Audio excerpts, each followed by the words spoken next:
نو د دې خبرې تصدیق کوي او الله جل شانه ورته فرمایي چې ته ما د ټولو مخلوقاتو د پاره رحمت لېږلی. دا خبره څوک کوي؟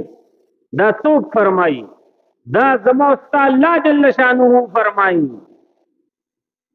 نو دا عامه خبره نه ده. ومن اصدق من الله قیلا، او دا الله جل شانه نه څوک رښتیا ګویه شته بلکې نشته. دا الله جل شانه نه څوک حق ویونکی شته نه نشته.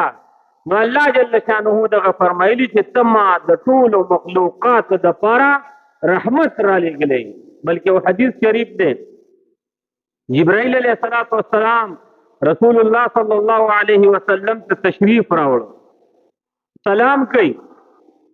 رسول الله صلی الله علیه وسلم جبرائیل علیه السلام ته فرمایي چې اے جبرائیل علیه السلام، چې الله جل شانه فرمایي ما ته چې ته د ټولو مخلوقاتو د عالمینو دپاره ما رحمت را لېږلی، نو آیا زما د رحمت نه تا ته کومه ګټه رسېدلې ده؟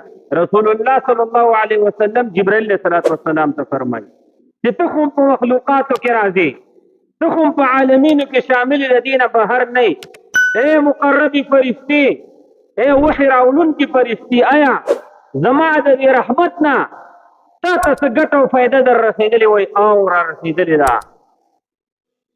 وای ما سره به دا شک او دا سودا وه چې داسې نه چې الله جل شانه زما خاتمه خرابه نه کړي.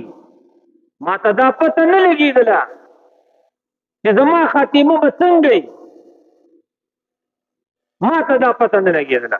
اخره خاتمه دا د هېڅ انسان پته نه لګي. الله جل شانه دې زموږ او ستاسو آخره خاتمه ښایسته کړي.